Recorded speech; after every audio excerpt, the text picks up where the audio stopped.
eu não queria gravar esse vídeo. Na verdade, eu tô meio cansado de todo esse assunto. Só que alguns amigos, obviamente com muito medo, me mandaram várias mensagens falando sobre toda essa polêmica da OpenAI quebrando os direitos mais uma vez, né? Os direitos autorais do Estúdio Ghibli. E isso abre sempre uma discussão interessante e evidencia muitos medos que a gente tem como criativos. Então, eu acho que é importante a gente conversar, mesmo que eu não esteja querendo gravar isso aqui, eu acho que é importante a gente conversar porque alguns amigos pediram a minha opinião também. Eu vou tentar dar nesse vídeo aqui sobre como que isso vai influenciar o nosso mercado, de certa forma, né? Essas novas tecnologias da OpenAI. Mas eu vou deixar esses comentários sobre o mercado especificamente mais para o final do vídeo. E nesse começo de papo aqui, eu queria só expor para vocês o meu sentimento a respeito dessas novas tecnologias da OpenAI, tá? Então, nesses novos lançamentos, né, do ChatGPT, gerando imagens e tal. Eu acho que é o seguinte, a OpenAI, ela sabe muito bem o que ela está fazendo, tá? Para começo de conversa, eu acho que ela sabe exatamente o que ela faz e os lançamentos têm o timing que eles realmente querem fazer. Eles não lançam as coisas sem querer, sabe? Tipo, eles não vão lançar nada por acaso, digamos assim, tá? E eles podem fazer essas quebras de direitos autorais. Eles podem fazer, eles são permitidos fazer. A lei funciona diferente para empresas bilionárias, a gente sabe disso. A lei funciona de formas muito diferentes para nós, né, meros mortais. Independente se a gente estiver falando de Brasil ou se a gente está falando de, no caso, Estados Unidos, né?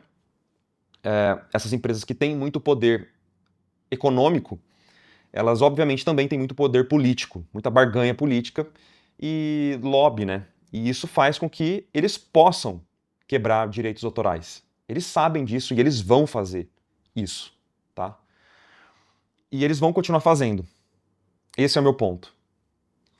A gente sente que vem um monte de várias ondas, né? Tipo, várias ondas, e o nosso medo também parece que vai e volta a respeito disso, tá? E é o nosso papo de hoje. E eu acho que eles fazem isso para empurrar o limite do aceitável, entendeu? Tem outros porquês que eu vou discutir nesse vídeo, mas eu acho que eles estão sempre empurrando essa barreira, esse limite do que é aceitável não só pela população, pelos artistas, mas também a própria lei, tá? E, e eu acho assim que eles fazem isso para induzir muito a opinião popular também. Eles vão lançando, fazendo esses lançamentos sem querer, por exemplo, no caso do Estúdio Ghibli, você poder criar suas imagens, né, baseado em fotos ali, você manda e eles editam, fazem aquele versão Estúdio Ghibli, né, das suas fotos e tal, mas você só pode fazer isso na versão paga.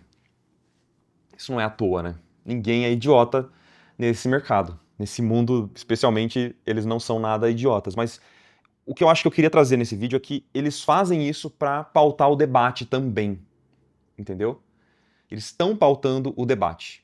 Digamos que como se eles estivessem criando uma cortina de fumaça. Tá? E pautando o debate, induzindo a opinião popular, eles fazem trabalhador brigar com trabalhador. Certo? E a gente acaba esquecendo do verdadeiro alvo dessa forma.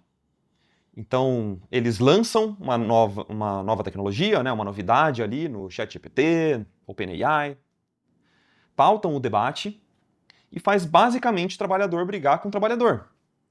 Então, são os criativos brigando para que outros trabalhadores não criem sua versão daquele meme, não criem a sua versão da foto no estúdio, né, versão de estúdio Ghibli e tal. E fica nessa picuinha muito boba, muito rasa. Entendeu por que eu falo que eles estão pautando o debate? Eles jogam isso e a gente fica mordendo essas iscas, né? Eu entendo que é difícil, a gente não tem muita escolha, porque parece que o que nos resta é brigar, né? Mas afinal de contas, quem que é contra uma brincadeira inocente de transformar, por exemplo, a foto da família de um trabalhador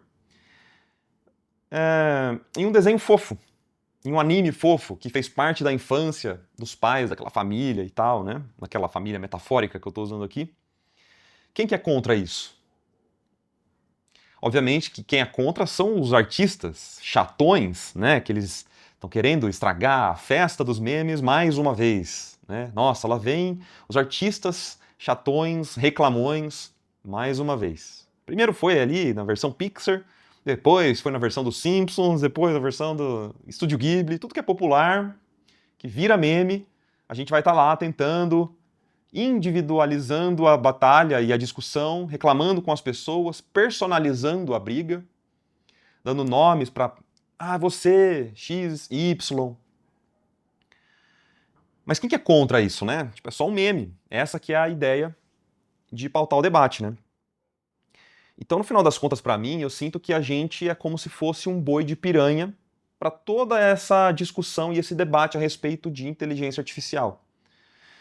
O meu sentimento é esse, que a gente é usado como boi de piranha simplesmente porque é mais chamativo. Porque fora essa parte que é chamativa, que é uma imagem que as pessoas podem criar e tal, essas empresas têm pouco a oferecer como novidade. Tudo que eles oferecem como novidade é extremamente subjetivo. Tenta anotar isso. Percebe isso. É tudo subjetivo demais, sabe? Então, o que é mais palpável e fácil das pessoas identificar como uma evolução de tecnologia são imagens, são vídeos, é um áudio, é a música. Isso é palpável. Mas eles sempre vendem uma esperança de que alguma coisa vai dar certo no futuro, de que tem algo grandioso por vir. Tem um vídeo muito bom do Átila sobre isso, eu vou tentar deixar na descrição, que ele fala um pouco sobre isso, né? Sobre essa expectativa a respeito da evolução da IA. Tudo que eles vendem é uma fumaça, é algo que não é tangível. É tudo muito abstrato para todo mundo. É abstrato, né? Mas o que não é abstrato é você ver a evolução ali da imagem, certo? Então, o que eu estou falando não no meu argumento aqui, não é à toa essa questão deles quebrarem o direito autoral. Para eles é barato fazer isso. Porque eles vão quebrar um direito autoral aqui, vai chamar atenção, vai fazer meme. É cirúrgico. É cirúrgico. Porque, digamos que eles enfrentem um processo contra o Estúdio Ghibli e tal. O Estúdio Ghibli é um alvo muito específico e muito cirúrgico para ter sido escolhido, entende? Muito cirúrgico. É quase como o último respiro daquela animação tradicional, né? Que foi feita lapidada, frame a frame, entendeu? Então eu acho muito irônico também tudo isso que está acontecendo, mas de certa forma, voltando ao que eu estava falando, é uma questão de me sentir como parte de uma cortina de fumaça e ser o boi de piranha, né? Ser a escolha da vez, porque se você parar para pensar, eles gastam bilhões e bilhões, eles não dão lucro. A OpenAI não dá lucro. Eles gastam muito mais do que eles arrecadam. Sempre naquela questão da expectativa de que algo maior virá, né? Mas essa questão deles gastarem bilhões e bilhões e bilhões e o que a gente tem de novidade real é gerar imagens. Tipo, é isso mesmo? Para isso que eles estão querendo gastar bilhões e bilhões e bilhões? É muito estranho, né? Mas como eu disse, é uma cortina de fumaça que funciona como marketing. Tá todo mundo falando disso. Funciona muito bem como marketing. E um marketing orgânico, sacou? Orgânico. Então, é o que eu falei. Eles vão gastar esses bilhões e se forem processados por empresas como o Estúdio Ghibli e tal, que é visto como patrimônio cultural praticamente, né? Para eles sai barato, entendeu? Mas essa questão deles gastarem muito dinheiro e, de novidade, a gente só tem imagem, não me parece muito promissor. Então, ao mesmo tempo, eu falo que é irônico, porque ao mesmo tempo que eles fazem todos esses investimentos, todos esses alardes, parece que vai caindo um véu e vai se revelando essa promessa, entre aspas, que eles estão fazendo. Que pra mim, de novo, é fumaça, né? Como eu disse, ver uma imagem se formando, isso viralizando, é algo palpável, saca? É curioso, é divertido, todo mundo quer ver como que vai ficar no estilo Ghibli, sacou? E quem que não quer ser um protagonista de um filme de animação? Como eu disse, de um estúdio que é praticamente é um símbolo, né? Um patrimônio cultural da humanidade, tá ligado? Porque, meu, é difícil você encontrar uma pessoa que não gosta dos filmes da Ghibli, sacou? Por isso que eu acho que é muito cirúrgico isso.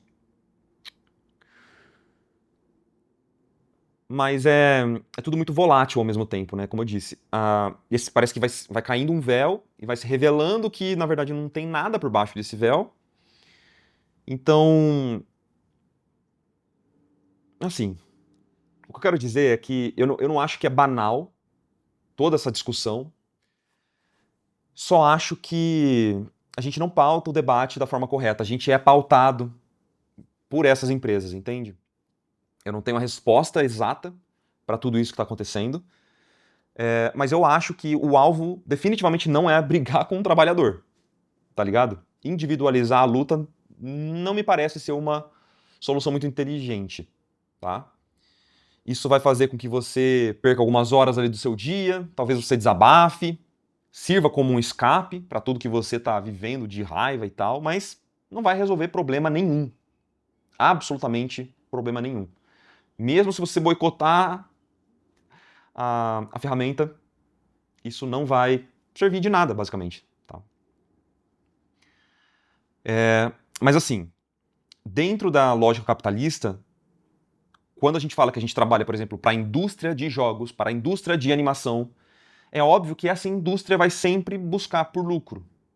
Né? Óbvio. Porque a gente está criando produto que vai ser comercializado. Uma das coisas que a gente pode fazer,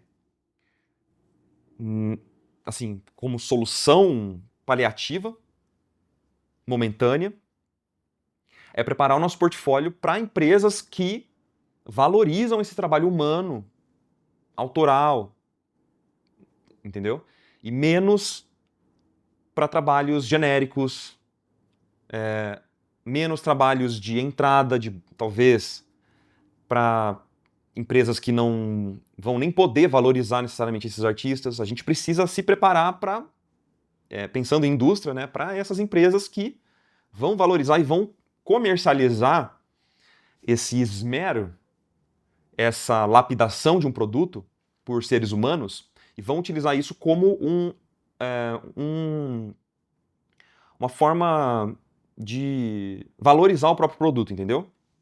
Até em questão de valor mesmo, sabe? E de publicidade. Muitas empresas já entenderam que isso vai ser algo valioso no futuro.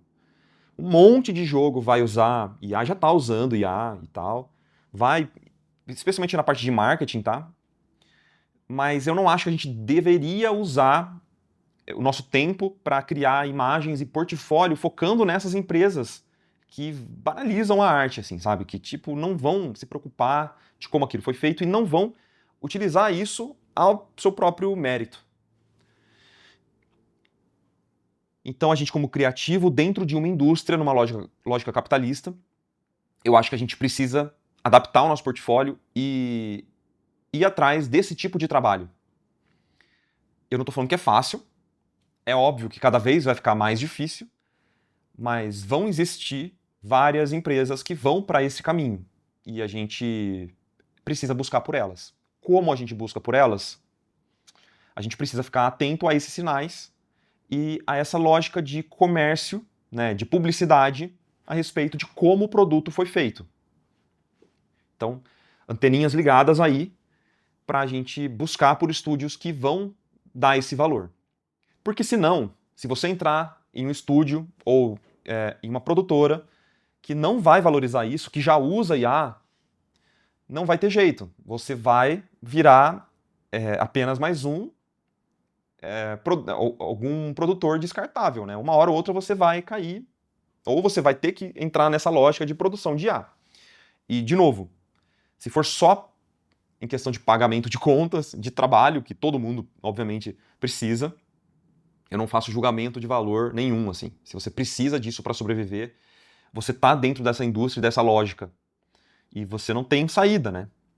Mas é importante, pensando no futuro, no seu futuro, como você se enxerga como artista, entender que você pode seguir esse caminho. É o que eu entendo como uma possibilidade. Tá bom? Isso faz com que a gente entenda que a IA, e que a gente possa até vender uma mensagem, passar uma mensagem para o público geral de que a IA é algo descartável, de solução artística questionável e algo contraditório ao que a gente faz, de certa forma. Entendeu? Então, jogos que usam IA vão para um caminho mais genérico. E vai ter o seu público, tá? E vai ser extremamente popular, não tenha dúvida disso. Porque não é todo mundo que vai valorizar isso.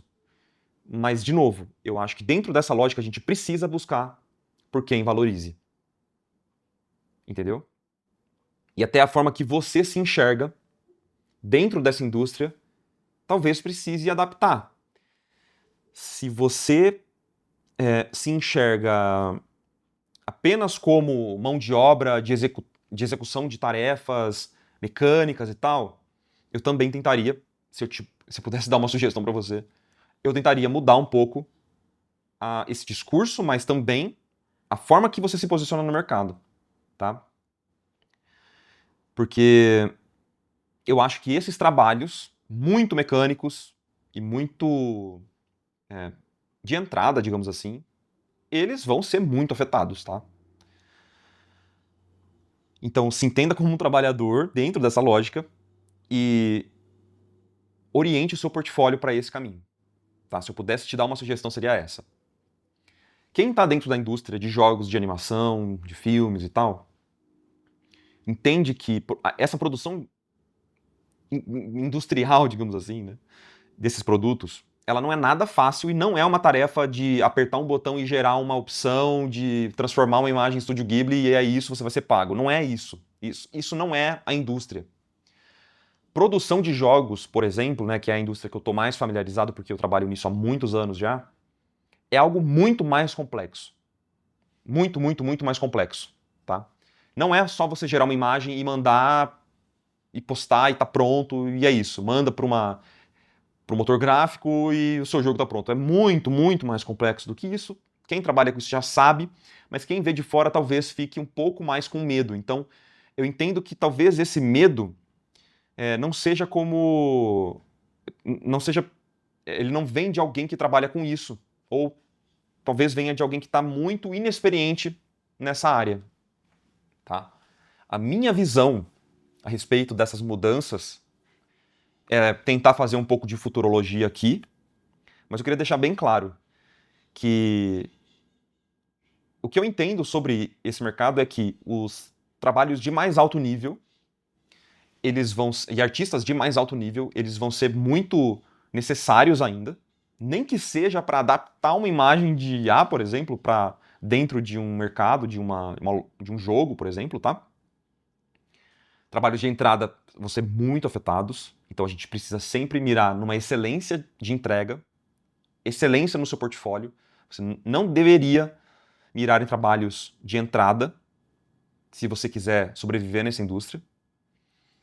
Eu acho, aí é futurologia total, tá? É um exercício de futurologia. E agora é minha opinião, posso estar equivocado, eu espero que eu esteja equivocado, tá? Mas eu acho que trabalhos de marketing, divulgação de jogos, que é literalmente só uma imagem, que você não precisa de circunstâncias muito específicas para aquilo funcionar. Isso é mais fácil de uma IA, por exemplo, generativa reproduzir. Eu acho que esse tipo de trabalho de publicidade vai cair mais rápido, vai cair primeiro, pelo menos os trabalhos de entrada. Eu acho que isso vai cair primeiro do que os trabalhos de conceitualização. É claro que imagens de marketing serão sempre úteis, especialmente feitas por seres humanos, porque eu entendo agora falando de artista mesmo, tá? Não só de um ser criativo que trabalha com software de edição de imagens, tá? Agora como ser criativo, como artista, tá? Eu acho que o nosso trabalho, ele não deveria ser algo descartável. Eu acho que ele precisa mirar em algo que conte histórias, algo bem mais real que se conecta com as pessoas de alguma forma. E dificilmente a IA vai conseguir fazer isso além de um estilo específico. Por exemplo, do estúdio Ghibli, que vai trazer uma certa nostalgia por causa do estilo. Se aquilo não contar uma história, aquela imagem de marketing só for bonita, por ser um estilo bonito, isso é muito fácil de cair como trabalho. Mas agora a geração de conceitos, e conceitos, leia-se, conectar visualmente conceitos com a história de um certo jogo, com a mecânica de um jogo, com uma animação, por exemplo, fazer tudo isso de forma coesa dentro de uma direção de arte, isso é muito mais difícil de ser feito e precisa de muito mais input humano, né? Imagens de IA, elas são memes, elas são repetições vazias, elas são descartáveis, tá? Elas são banais e elas têm um uso muito recreativo, no pior dos sentidos. Então olha para o teu portfólio e vê se alguma dessas coisas que eu falei se relaciona com o que você tem produzido e foge disso. Tenta buscar por isso tudo que eu acabei de falar mais cedo, de histórias. Você precisa contar histórias, você precisa se conectar com as pessoas e não só utilizar de um estilo apelativo que vai trazer uma certa nostalgia e que é só um meme. Tenta não buscar por esse tipo de trabalho e talvez você esteja mais seguro para o futuro. Na minha futurologia aqui. Tá bom, pessoal? De novo, eu acho que os recursos que a gente tem para lutar contra isso, eles são muito limitados, demandam muita força, não só uma força de trabalho mesmo, mas uma força emocional, de se entender como artista, de ter aquele brio de se manter nessa indústria e fazer isso não só porque é um trabalho que te paga um salário. Eu acho que a gente sempre precisou de mais do que isso para se manter nessa indústria, porque nunca foi fácil. A gente sempre precisou de uma motivação a mais. E muitas empresas se aproveitaram desse a mais que a gente precisa para abusar de artistas, né? Para trazer salários menores, fazer aquilo por amor, aquilo tudo que vocês estão cansados de ouvir. E isso, obviamente, vai ficar mais difícil, especialmente porque a gente tem um alvo nas costas. Nós somos a cortina de fumaça que essas grandes Big Tech precisam para vender essa ideia, esse futuro de tecnologia, de inteligência artificial. Entende o que eu quero dizer? Infelizmente, sobrou pra gente. Mas eu acho que se a gente se adaptar, é muito possível ainda viver disso no futuro, tá? Mas fora desse mercado, dessa indústria, eu amo a ideia de fazer arte simplesmente por fazer arte, tá? Porque é bom, porque é gostoso, porque é algo que nos faz bem. E é algo que a gente é apaixonado, é algo que eu, Marquinho, não consigo viver sem.